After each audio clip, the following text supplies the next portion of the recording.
everyone, my name is Saujanya Vinayy and I am one of the volunteer coordinators for IFBM for 2025-2026. And to begin things, I wanted to share a quote that is stayed by me, not just in my personal life, but especially in my professional life as somebody who is an aspiring barrister. And it's by Maya Angelou, actually. And it's that do the best until you know better, then when you know better, do better. And I think that this has stayed with me through all phases of my journey and in my life as well, because I think especially in a career like the bar, everything can feel quite overwhelming and it can always feel like that you're almost behind and that you're falling behind in a race that you didn't even know you were competing in. So I think it's really nice to appreciate yourself and acknowledge that what you're doing is in fact quite good and that you are trying your best and that there's always room for improvement, there's always scope to do better, and when you can, you will. So I think it's really nice to have that reassurance, especially I think in a career that can feel quite long-winded and where the journey can feel quite long. So I think that's something that has really stayed with me and helped me sort of change my perspective in times where I found that I was really struggling or I felt a little bit hopeless, to be very honest. So to tell you a bit about myself, I'm originally from South India, but I grew up in Dubai. So my school and essentially my entire life was in Dubai in the UAE. And then I moved to the UK in 2021 to begin my undergraduate degree in law at Durham University. So I would say I have been pursuing a career at the bar of England and Wales since 2021, so nearly 4.5 years now. And it began with studying for my undergraduate law degree. Now to tell you a bit about why I wanted to become IFBM's volunteer coordinator. So as I mentioned earlier, I'm an international student myself, and I truly understand what it feels like working towards a goal and having ambitions in a place that's quite far away from home, and how it can sometimes feel extra daunting due to those additional layers of feeling homesick or not having your usual support system around you. And as somebody who was/is in that position, I really appreciated having the support of a community that I felt like really understood where I was coming from, because I absolutely appreciate all the people in my life who have helped guide me throughout my journey as an aspiring barrister. But I think there's this additional layer of understanding and feeling seen in the IFBM community, because irrespective of the fact that everybody has different origins and they have different stories and even their legal journeys have been entirely different, I think the added layer of the fact that they are a part of the international community really helps make you feel that you are understood, and they also have a better understanding of those little nuances that other people may not have been aware of. Now, since I appreciated and loved the idea of being a part of such a community and being able to take advantage of the resources that such a community brings, I really wanted to be able to be the one who helps facilitate that for other people as well. And that's something I've enjoyed doing from university. For example, during my undergraduate degree, I was international officer for my college, because when I was a fresher, I really appreciated the support of the international officer at the time and the international community. And because I appreciated it so much and I valued it so much, I really wanted to become that person for other people. And similarly with IFBM, since it was a community that I really appreciated, I wanted to be able to sort of contribute my own bit as well, which is why I wanted to be a volunteer coordinator for IFBM. Now, in terms of the role itself, I feel like I touched upon the thing that I appreciate the most, which is the sense of community that you have. Because as I said, it doesn't matter that everybody has different origins, they're from all parts of the world, and that they have various legal journeys. But since we have this common goal or, common ambition, I think it's really nice to have that sort of shared, safe community space, which I think is an absolutely wonderful benefit of being a volunteer coordinator. And another really big benefit, I would say, is the networking opportunities that you get purely because of the people that you're interacting with. So in our role, since we interact with mentors and mentees and speakers who are speaking at our panel events and just within the general community as well, I think it's an absolutely amazing opportunity to network with your peers and other like-minded individuals, and even other people who are maybe a bit further in your career, who you'd like to take some advice from, or you just want to speak to. So I think it's an absolutely wonderful opportunity in that regard as well. And one of the benefits of being the volunteer coordinator is that you also get to be a mentee yourself. And I truly appreciate that experience, because as I mentioned earlier, this career, as fruitful as it is and as passionate as I may be about it, it's definitely not one that's very easy, I would say. So it's really nice having that mentorship and that support system from somebody who can not just guide you, but really understands what you're going through. So I think that's quite nice. And I've told you a bit about specifically my role as volunteer coordinator. Now, to tell you a bit about my legal journey as a whole. So I mentioned briefly earlier that I moved to the UK in 2021 for my undergraduate law degree. So I would say that's essentially what officially started my legal journey, although I did have an interest in law before that as well. So before I began my undergraduate degree, while I was in school, I tried to complete a few internships back home in Dubai as well as in India, just to gain a real understanding of what the life of a lawyer really is like. Because I know a lot of people can have a glamorized view of it because how it's portrayed on TV. So I wanted to sort of see the realities for myself. And then my journey officially began by studying my undergraduate degree in law at Durham University in 2021. And during that time, I ensured that I could get as much diverse experience as possible, just to make sure that I truly felt like I understood this career that I was going to essentially spend the rest of my life doing. So I tried to take part in multiple mooting competitions, mock trials. I was a part of the Law Society at my university, and I attended networking events with legal professionals and peers, just to make sure I truly understood and that I could gain as much insight as possible. So I graduated from my undergraduate in June of 2024, and then I took a few months of a break, essentially, just to sort of, ground myself and figure out how I wanted to carry on with my legal journey. So I always knew that I wanted to be a barrister, essentially. So I thought this would be a good time to discover more about that. So I joined my IN, which is Inner Temple, and I took the time off that I had to complete qualifying sessions, because I thought this would be a good opportunity for me to gain a more nuanced perspective of what the skills and what the life of a barrister actually looks like. So for those few months, I did a couple qualifying sessions in just advocacy and some lectures on topical issues. In January 2025, I began my bar course, which I did at BPP University in London, and I completed it in August 2025, which was last year.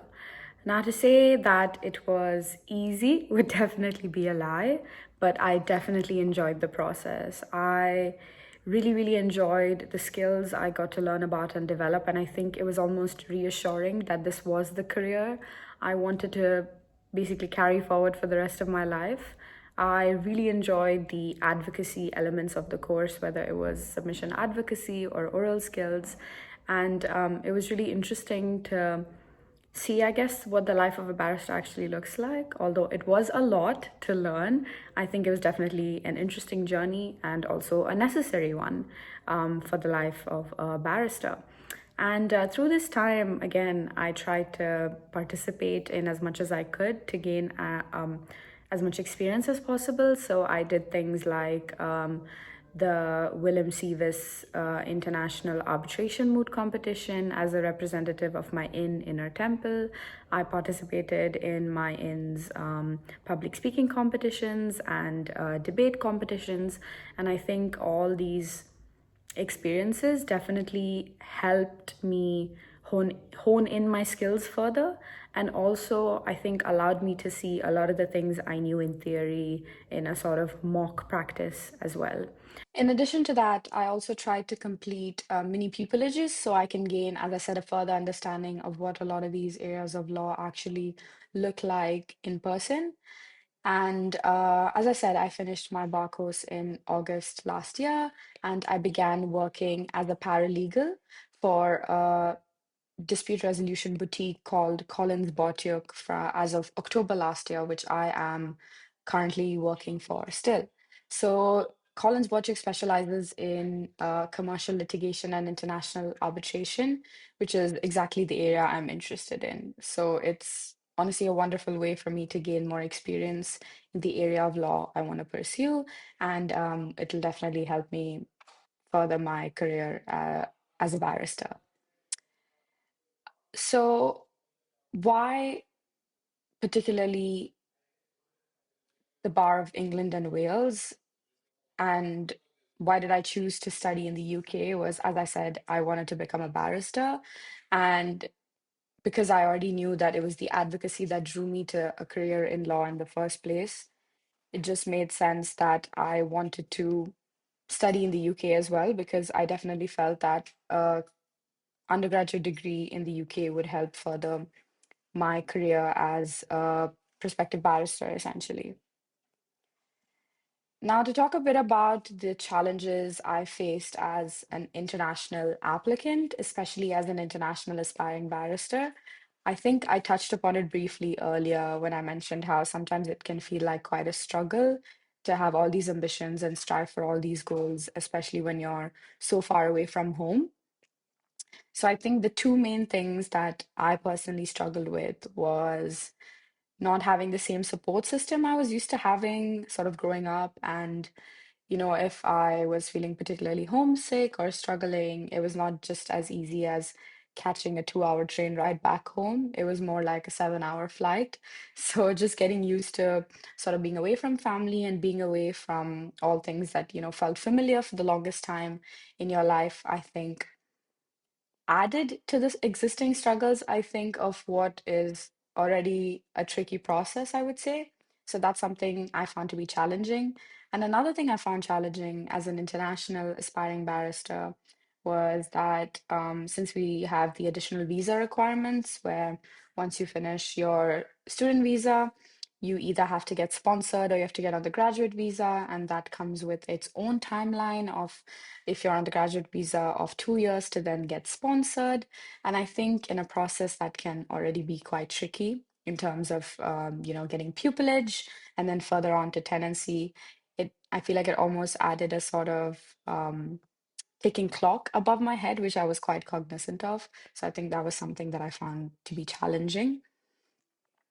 However, in terms of how I overcame these challenges, I think the quote that I said in the beginning is actually quite representative of, I think, the perspective that helped me, which is do the best until you know better, do the best until you know better, then when you know better, do better. So I think just sort of reassuring myself that I have worked hard, I've come this far, and it's definitely possible, I think helped. And also, I think not feeling shy to rely on the support systems that you do have here, whether that's your friends, whether that's your family here, or even communities such as IFBM. Because, I mean, it's okay to sometimes feel like you're not doing your absolute best, or, there's more that you could be doing. But I think it's always good to remind yourself that you have come this far, you are away from home, you have accomplished a lot, and that's okay. And in terms of feeling like I have a sort of ticking clock above my head, I mean, just working hard to be very honest and having a plan. I think sometimes when you feel like the journey, you can't really see the immediate end line, it can feel quite overwhelming. So, sort of having short-term goals or more just being aware of your immediate next step, I think really helps ground you.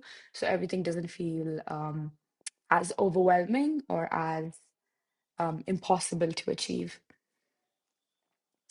I mean, now I told you a bit about what I found to be quite difficult, but as I said, I really do enjoy this career, and it's something I definitely want to be a part of. So there have been a lot of really wonderful moments in this journey as well. I think a pretty proud moment recently would definitely have to be passing the bar. And as I said, it was definitely not an easy journey. There was a lot to handle with ensuring that the studying goes well and trying to maximize on all your other opportunities and maybe not being able to go home as much and see your family. But I think passing the bar definitely felt like a strong accomplishment, and it helped me feel one step closer to my goal and like reassuring that I am in fact capable of pursuing this career further. And I think another moment that I found really proud that I was really proud of was when the Law Society from my undergraduate university reached out to me to come back as a mentor um, to Durham students. And that actually felt quite lovely because I know I definitely benefited from that sort of mentorship when I was in university, and I still am now. And to be sort of seen as a mentor, as somebody who was just a mentee, I think was quite a lovely moment. It was almost a recognition of what I've accomplished and how much I've done, and especially to be appreciated by your own undergraduate university, I think is quite nice. So, I've told you a bit about my journey and what it was like for me personally as an aspiring barrister, as an international aspiring barrister. And I think what I would say to somebody else who is also an international aspiring barrister keen to pursue a career at the bar is that it is fruitful. It can definitely feel like the light at the end of the tunnel is just not appearing, but I can promise that there are going to be moments you truly, truly enjoy that are going to reassure you and remind you why you chose this career. But at the same time, I also think it's very important to be realistic and set realistic goals for yourself, just so that it doesn't all feel very overwhelming. So I think ensuring that you plan ahead, have a good understanding of what is actually required of you in terms of, when you need to finish your qualifying sessions, which institution you want to do your academic component at, how to best pick the chambers you want to apply to. I think it's really good to have a plan and to ensure that you manage your time well. I think having strong organizational skills and time management is incredibly important in any career, but I think especially at the bar when it can feel like there's so much to do. So I think that is something that is, I would say, quite important. And I think the last thing I would say that I've been trying to practice myself as well is to remind yourself that, you are doing well. It is very much possible, and appreciate all your wins, no matter how small or trivial they may feel. Because in the grand scheme of things, you are accomplishing something that's, pretty commendable, and, you are making a name for yourself and you are working hard. So it's okay to, appreciate the small wins or the big wins and just acknowledge that you are doing a good job. So yeah, I think it's a journey where you get to learn a lot about yourself. You get to learn a lot about the career. You get to meet loads of wonderful people from various walks of life. And I wish everybody the best of luck. Thank you.